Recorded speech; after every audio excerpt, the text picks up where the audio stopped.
Wa an Abi Dzarr radhiyallahu anhu annahu sami'a Rasulullah sallallahu alaihi wasallam yaqul la yarmi rajulun rajulan bil fisqi aw al kufri illa irtaddat alaihi illam yakun sahibuhu kadzalik, rawahu al-Bukhari.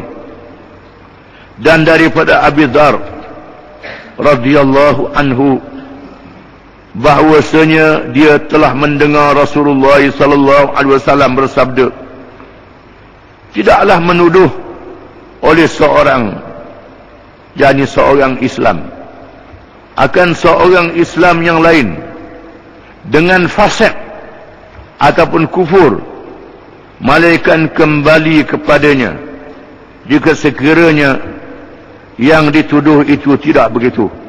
Hadis riwayat Al-Bukhari. Termasuk dalam perkara memaki ialah menuduh seseorang dengan fasik.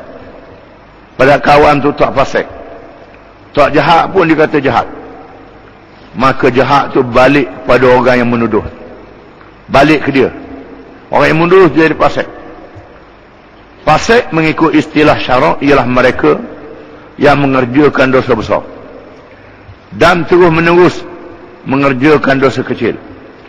Di mana orang tu orang yang adil, yang baik, tiba-tiba dituduh fasik, jahat, maka jahat tu balik kepada tukang tuduh tu.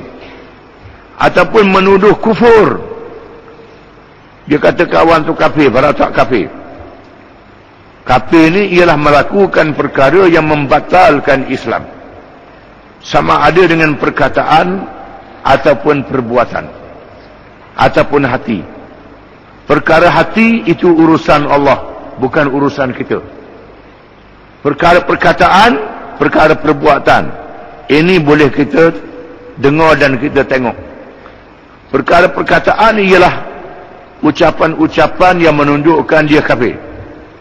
Umpama dia menghalalkan yang haram, dia mengharamkan yang halal, dia menafikan mana-mana hukum syarak secara tahunya, bukan secara jahilnya. Kalau secara jahilnya, berdosa, beritahu pada dia tak boleh. Kalau degil juga, maka jadi kafir. Hak tu kafir sungguh. Ataupun dia melakukan upacara-upacara ibadat orang yang bukan Islam dengan tahunya, dengan tahu dia, dan tidak dipaksa. Tak dipaksa dan dengan tahu, itu boleh menjadi murtad, kufur. Di sini dia menuduh orang tu kufur, tak ada apa-apa kata mu ni kafir, sedangkan kawan tak melakukan perkara yang kufur. Maka kufur tu balik kepada orang yang tuduh. Dengan sebab itu, untuk menuduh kufur, fasik dan sebagainya tidak boleh sewenang-wenang. Mestilah dengan bukti yang kukuh, bukti yang kuat. Tuduhan berzina, kena ada 4 orang saksi. 4 orang saksi yang melihat zina itu berlaku dengan terang dan nyata. Ataupun orang yang berzina itu mengaku dengan tidak dipaksa, maka nyatalah dia berzina. Tuduhan itu tuduhan yang betul.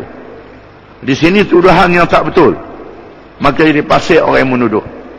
Ataupun mencuri, tuduh mencuri, kena ada 2 saksi, 2 saksi yang adil, baru boleh tuduh orang. Kalau tidak tak boleh tuduh. Kalau tidak, orang yang menuduh itu dikenakan hukuman kerana melakukan kesalahan fasik. Begitu juga kufur.